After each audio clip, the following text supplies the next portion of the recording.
what Mhm. made you decide on multifamily? And then I guess the second part of the question is, I know you had started passively as well. What made you go active? Got you.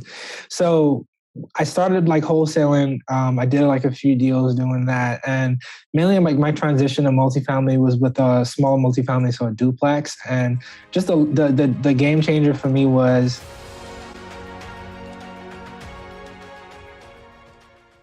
Welcome back, everyone, to the Passive Road to Retirement podcast. I'm your host, Andrew Jarrett of Jarrett Capital. We're a multifamily investment company on a mission to give more people the opportunity to improve their financial futures. Today, I'm joined by Edward Symmonett, who moved to the States from Nassau, Bahamas at 18 years old. He's been active in real estate since 2016, and at just 22 years old, he started interning, reading, and researching everything he could on real estate investing while still in college. Edward is currently a full-time multifamily real estate investor.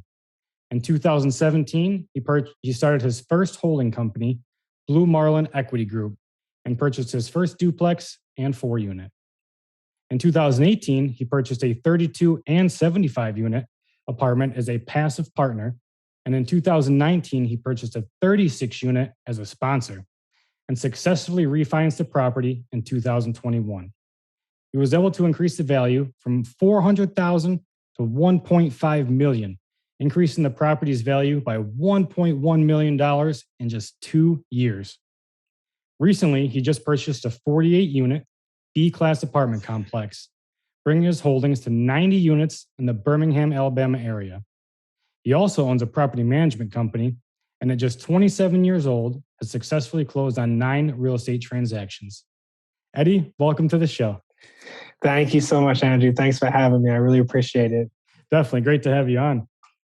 So maybe you could tell us just a little bit more about your background and what motivated you at such a young age to get started.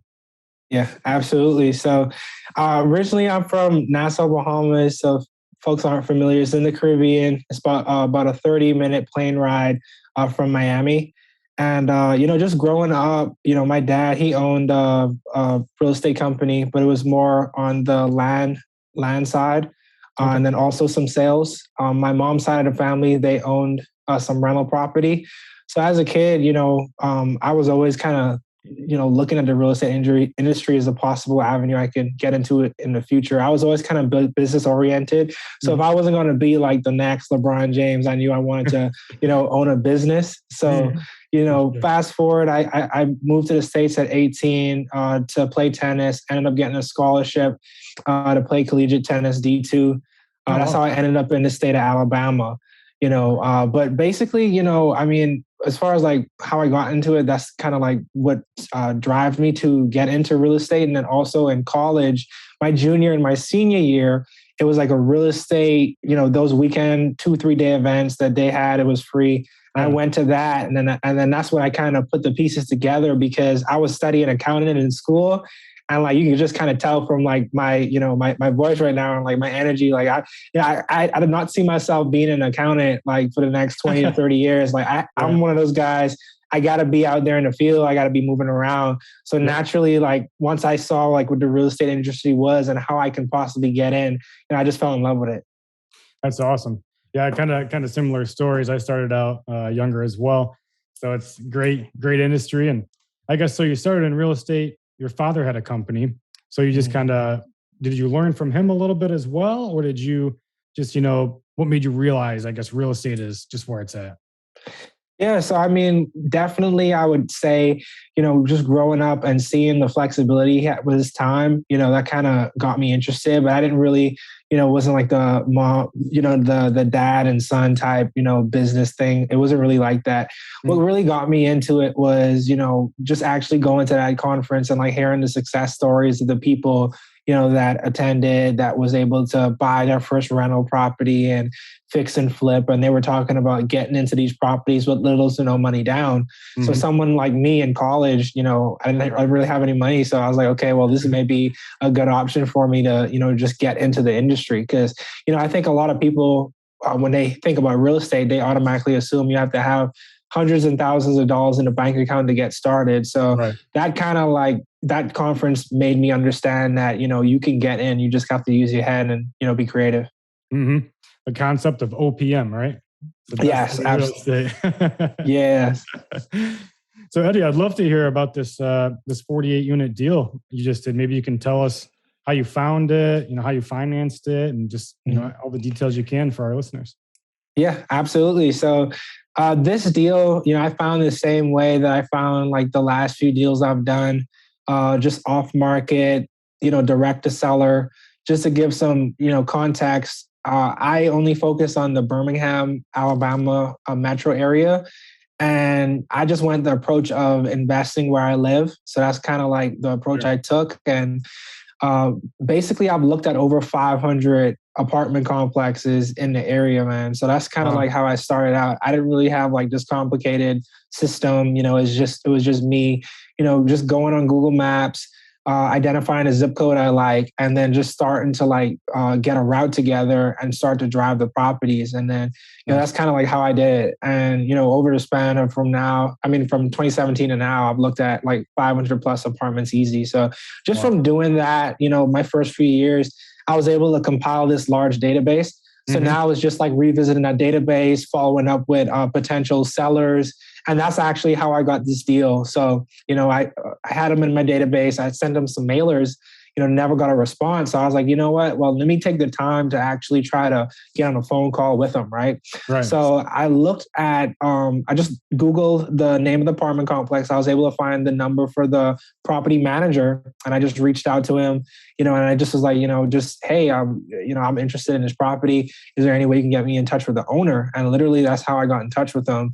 And let's see. Yeah, they had reached out to me. We talked a little bit, and then I added them on LinkedIn, right? So LinkedIn works. Added them on LinkedIn, and that's how we got our first like true dialogue about the possibility of buying the property. So that's how I was able to find it and gain interest in it. We went back and forth about like 30-ish days on the price. We finally agreed to a price. And then I purchased this deal, just with a 506B syndication. So that's the method I used.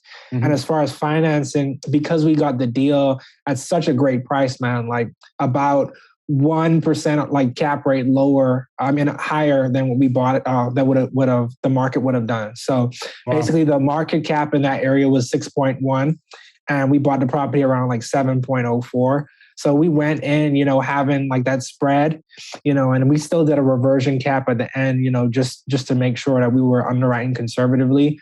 But I just brought that up to say like we got the deal at a great price and we were able to actually get an agency loan day one on this project. So without doing any improvements, the project was cash flowing historically good enough to where the agency debt, which is like one of the hardest types of debt to get on multifamily, but also like has most of the favorable terms on it, like low interest rates, longer amortization. We was able to get this loan day one because we bought a property at such a great price and because it was operating so good, off of the historical financials. So 7.1 cap rated.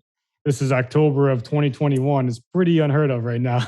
Yeah, man. And like I said, it's a great area. So this one was kind of like a gold mine, man. Like you're talking about a seller that was mom and pop owner. They've owned the property for like 20 years. Mortgage is paid off, but contrary to like the story you usually hear, like, being a lot of deferred maintenance, they actually took great care of the property, man. So I had to, my business plan wasn't to do this huge reposition like my previous 36 unit deal. It was more just management play, and just taking the momentum that the seller gave on the property and implementing our own touch on it. Right. So, So you got the agency financing on it. So it was stabilized asset at the time.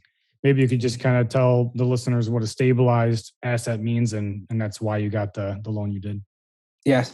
So basically, a stabilized property is something that's usually over 90% physical occupancy. Is something that, majority of the rents are being collected.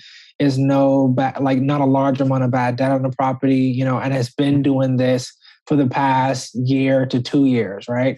So Right. that's what would be more considered a stabilized property. Now, a property that may have a lower than average like vacancy rate. So you may have a property that may be a little bit more distressed. It may have roofs that are missing shingles. You may have, the property isn't fully occupied. That property wouldn't be considered stabilized. So this property, we're buying it, it's 100% occupied, full, everything is full, and then now we're just going in and, taking it a step up from what it's doing right now. Yeah. Yeah, that's awesome. Sounds like a great plan. Is your plan just a 5-year hold? Is that what you're shooting for?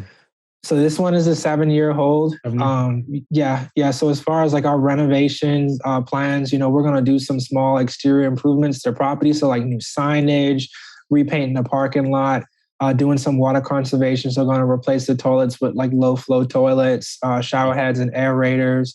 Yep. As the tenants roll out of the units, we're going to go ahead and put our touch on it. So, new flooring, new appliances as needed, and just spruce it up a little bit, But yeah, I mean, it's nothing out of the way. We're going to do some landscaping on the property, take care of some of the smaller deferred maintenance items. But, we're not looking at just rehabbing and 20 units at once. Yeah. It's more like strategic, Andrew, more like strategic planning on how we're going to go about the rehab and value add. Nice. Now you have a great YouTube channel. Thank you. That documents your journey. So are you planning on showing your rehab and your progress with this property, or what do you, maybe you could touch on that and what you're doing on there as well?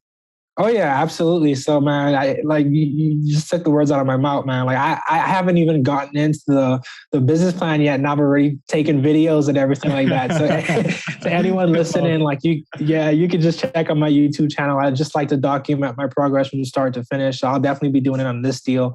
And it's just my name, Eddie Symmonett. But I like to put a lot of content out there that can help others as well. So maybe it may be something that you can get from me sharing my journey that you can implement to your own real estate journey, and it may be able to help you out. So yeah, that's definitely out there for anyone that's interested. Yeah, I would definitely recommend everybody check it out. So a lot of good information on there. Thank you. Now, what information would you give, say somebody's just starting out, maybe never done a real estate deal before? What advice would you give somebody that's just starting out? Yeah. So if you're just starting out, I would say the first thing to do, is to educate yourself about, what specific type of real estate you want to invest in, right? So, I mean, it's just with real estate is multiple avenues. And for me starting out, a challenge I had was what you call analysis paralysis. I was just looking at trying to fix and flip a deal, and in the evening try to wholesale one. And the next day I'll be trying to buy a rental. And shiny it's just object, right? Yeah, shiny object, 100%, Andrew. So for me, it was trying to figure out which one I wanted to focus on, and then don't look at too much things at once. Just focus on that one, get a deal done, whether it be a wholesale deal, and then if you figure out that that's not what you want to do, transition to something else. But always give yourself some time to actually learn the processes of whichever avenue of real estate you want to do. So definitely, just educate yourself. And secondly, find an avenue that you're passionate about and just focus on that one avenue. I would say that, if you're just starting, that's the most important. And then also finding a mentor, connecting with people like Andrew is a great idea. People that are willing to give back and, just share their journey. That was huge. For me, when I was just getting started, in my junior and senior year of college, I actually would drive up about an hour to Birmingham, to intern with a real estate agent who was also an investor. And from that experience, that was 2 years of me, trading time, but I also getting a lot of experience. So I felt more comfortable actually jumping into it full time after that. Oh, definitely. That's actually great advice to do that. So looking back, yeah, it'd be nice to shadow somebody. That'd be a great way to learn. So now you said you were wholesaling, looking at rentals, also multifamily. What made you decide on multifamily? And then I guess the second part of the question is, I know you had started passively as well. What made you go active? Got you.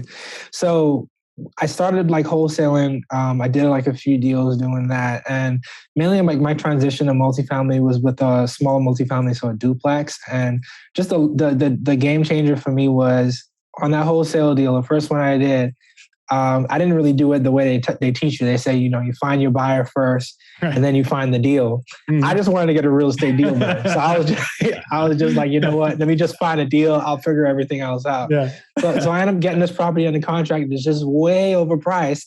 And I'm having to work, backwards on it, right? So now I'm trying to find a buyer. I'm having people telling me it's overpriced. So I'm having to go back to the seller and try to renegotiate. Long story short, I ended up making about $500 assignment fee on this deal after it was all said and done. Uh-huh. And, that was kind of discouraging, but I was like, okay, yeah, it's money, right? But at the time, I had the opportunity to look at some rentals because I did have some money saved. And I had the opportunity to buy a duplex from another mentor I had. And when I closed that deal, with the security deposit and the first month's rent, it was about like $950. So I looked at the two and I was like, I just busted my butt for the past 2.5 months trying to close this wholesale deal. I make $500. I didn't do nothing but buy this property. And I just made like $950. Just signing the signature, I'm getting a check. So that was the game changer for me. After that, I was like, you know what? This is the part of real estate I want to get in. And that was back in 2017. And that's all I've looked at since, man. Yeah. So now my transition into larger multifamily on the passive side was after I did another deal after this duplex, which was a fourplex, I ran out of money. So I didn't have any more working capital. I didn't have any more like capital to put into buying a new deal. Right. So it turns out the guy I bought the fourplex from, he owned about 300 apartment complexes in the area. Oh, wow. So I reached out to him and I said, how can we work together or how can we collaborate, to where I can get into a deal like these deals you're doing? Mm-hmm. And he was like, okay, well, do you have any money? I was like, no. And then he was like, okay, well, what can you do? Right. So he's like, can you find a deal? So I was like, yeah, I can find a deal. Keep in mind at this point, I don't know how to find a multifamily deal, but I was like, you know what?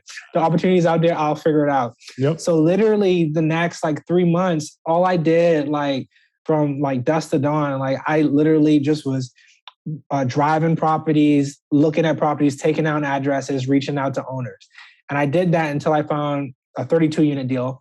We ended up partnering on it. I got a small piece of the GP. I was more like a passive partner. So, not in the active side, but I was able to, it was a good experience for me because I was able to put that on my resume and say, I, co-GP'd a deal. Mm-hmm. But they kind of told me straight, like from the get-go, like it's going to be like more of a short-term thing. And about a year's time, we'll buy you out and you can use that money to go ahead and do your own deal as a lead sponsor. So nice. I found a 32-unit deal that way, did a deal with them, a 75-unit deal that way, did a deal with them. And about a year after that in 2019, I got bought out of that operating group and got some capital from that. And I used that paired with my 2 family members and we purchased a 36-unit deal where I was the lead sponsor on. And that was the one where I was able to turn it from $400K when we purchased it to as is value of $1,560,000. Wow, that's incredible, man. Congratulations. Thank you. Yeah, thank you. Thank you. You only made $500 in that wholesale, but I bet the lessons were invaluable, right? Yeah. I mean, like, so this is the thing too, Andrew, right? Like we get fed so much things like day to day, like everyone is trying to sell you something nowadays, right? And it's like, what's real? Yeah. So like for me, just getting that deal done showed me that, hey, real estate is real. Like this is something that, actually can put, money on the table for me. This isn't something where I'm speculating and potentially this is how much you can make, but I have bills each month. Everyone has bills each month. Yeah. So I wanted to find something to where I'm getting money each month to pay my bills, right? Yeah, exactly. So I mean, that first deal was like, okay, well, this is cool. And then once I got the duplex and I saw it was like residual income. So now you're going from having to actively work to having that passive income. Mm-hmm. And then now it's like, okay, how do I scale this thing out? And then that's how I gravitated towards like larger multifamily. Oh, that's awesome. Do you still have the 2-unit and the 4-unit or did you sell those? Yes. Actually, I'm in my 2-unit right now. So I'm not just talking like this is what I'm doing. Yeah. So I'm house hacking. So I live in one side. I run the other side to my property manager. I own a management company as well. So she runs the other side for me. Great neighbor. I went to college with her and she's been working with me for years now. It worked out for me. And that was able, just making a transition to moving to duplex and house hack I was able to lower my expenses enough to where I can do real estate full time. See, I mean, it's two ways to get out of the rat race, right? In my opinion, like you can find a way to increase your income, but you can also find a way to lower your expenses. And it's even better if you can do both at once. Exactly. So for me, like buying that duplex was, answering two questions at once. Like I'm finding a way to increase my income, like through cash flow, and then also lower my expenses, because at the time I was paying like $1,200 in rent. So transitioning from paying $1,200 in rent to now getting a cash flow money back in the bank, about $120 to $150 a month to live here. Right. So now, the equity every month, the equity paid on. Exactly. Yep. Well, that's the name of the game, is the financial freedom. That's kind of what we try to touch on this show. So I'm glad you mentioned that, actually, because my next question for you was, I always ask everybody, what would be your top strategy for creating a passive income stream? So it depends on what walk of life you're in. Definitely, I'm a firm believer in multifamily. This is an asset class I'm focused on, and it's multiple ways to get into this space. So like you just hearing just me sharing my story briefly, you see, like I didn't really have any money to invest in my first larger multifamily, like the 32 unit, but I found a way to add value. So whether it be you're the person that's going out and finding the deal, or you may be in a situation where you have like a really good job, like a really good 9 to 5, and you have a lot of money that you saved up, and you can actually get in a deal by investing with someone and becoming an investment partner. So there's multiple ways to get in. I mean, you can go the sweat equity route, or if you have some money, you can actually invest in the deal, get all the benefits of real estate, and then you could even possibly learn enough to where you can go out and do your own deal if that's what you want to do. Yeah. Yep. Exactly. So plenty of ways to get in. Just action is the main thing, is what I've taken away from your story there. Yes. For me, it was like I went the burn. What they say, like burn your ships method. So, I was straight out of college and I had a decision to make. I was like, do I go ahead and try to get my CPA, or do I just take the 6 months of living expenses and just move to Birmingham and like try to figure out this real estate thing out? So like for me, just taking action, right? So once you figure out what you want to do, that should be your priority. You should figure out like how to get a deal done, whatever that is, right? Yep. Exactly. Now I got to just bring up, I saw you were just on the Real Estate Guys stage for the syndication event. Those guys are amazing and huge in the industry. So congratulations for getting up there and being able to share your story. That's impressive. Yes. Real Estate Guys, they're awesome. That was the second time, I went to their event, and I was able to get on stage this time. And it's a cool story with that too, if you want me to talk about it a little bit of how that happened. Okay. So yeah, I mean, so the day before they had like a nice little like cocktail mixer after the day one event. And I just was networking, just sharing my story. And one of the real estate guys, Robert Helms, he had overheard, just me share my story. And he brought his partner Russell over as well, right? So I just was kind of sharing with them like how I got into the game, and then also how the same event I went to 2 years ago, I actually had two investors that put in about collectively about like $200K in my current deal that I met at this event, like just talking and getting to know them organically, right? Yep. So just telling them about that, and then they said like, "Hey, we may bring you on stage." Keep in mind, I'm just thinking they're being nice, right? Because they nice guys, right? They're really nice guys. Yeah. So I was like, okay, yeah, that's cool. And he was like, okay, we may or may not do it. So I was like, yeah, well, I'll be ready regardless. So for me, it's always about taking an action, being ready, if I have an opportunity. So the next day, Andrew, I'm sitting down in the back of the room, and they're like, okay, well, now we have someone special we want to bring on stage, is Eddie, right? And now I'm standing up, I'm looking around the room. I'm like, okay, I hope it's another Eddie in this room, because I'm not ready to do this, right? But realized no one else was standing up. So I said, okay, I guess they'd be me. And I just ran up and ran to the stage and was able to, just use that platform to kind of add value and just share my story a little bit. So it was a great experience. It was about a room of 280 people. And I was able to, get a lot of connections from that, add a lot of people to my network, and it just was a great opportunity. Yeah, those are great events. I haven't been to one last year, but I plan on going to their next one. So I will see you there because I'm gonna be at the next one too. We'll see you there. Yeah. Their goal setting one, I want to go to that too. I heard that's really good. Mhm. So one other question I had for you was, if you could have our audience have one takeaway for them to really absorb from this interview, what would that be, you think? So I would say like one main takeaway, if I had to choose, because I'd definitely say probably, just focus, right? Focus on what asset class or what venue, like what avenue of real estate you want to do. And don't look at too much other things until you have completed a transaction in that point, because it's easy for you to look at multiple strategies and not be able to execute on any of them because your time is just spread too thin. So it's just like, if you could just take that time to just focus on one. For me, it didn't start with multifamily. It was actually wholesaling, but I said, hey, I want to focus on wholesaling for the next 3 months and I'm not going to look at anything else. And I was able to get a property on contract within the next 2 weeks and then close it within 2.5 months. So, but that was all from like just focus. Right. So, what I would encourage the listeners is to definitely like just focus, and once you find like what you want to do, like don't stop until you get that first deal done. And then once that deal's done, maybe exploring other things. But if you could just focus in on one thing, you can get quicker results, in my opinion. Yeah, that's great advice. I've definitely fallen victim to the shiny object syndrome as well before. And you can't. We all have. Exactly. Right? Yeah. Easy to do. Yeah. So we're going to get into our 5 to Thrive section. But before we do that, what's the best way for people to reach out to you if they want to get in contact with you? Yeah, absolutely. So if they want to reach me by email, it's just and then my last name, SYMMONETT@gmail.com. I'm on all social media, LinkedIn, Facebook, Instagram is the ones I go on the most. It's just my name, Eddie Symmonett.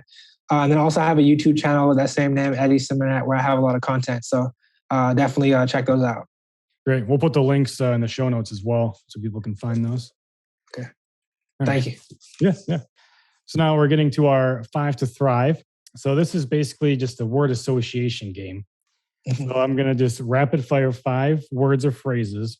And all you do is just tell me the first word or phrase that pops into your mind, but you cannot repeat your answer. Okay. Got you. All right. So the first one is multifamily. Freedom. Passive income. Being on the beach. Mindset. Definitely focus. Real estate tax breaks. Segregation. And cash flow is the last one. My way of life. Love it, man. Well, Eddie, it's been an absolute pleasure having you on the show. Really appreciate you coming on. Thank you, Andrew. I appreciate the opportunity, man. It's always a blast. Thank you. Talk to you soon.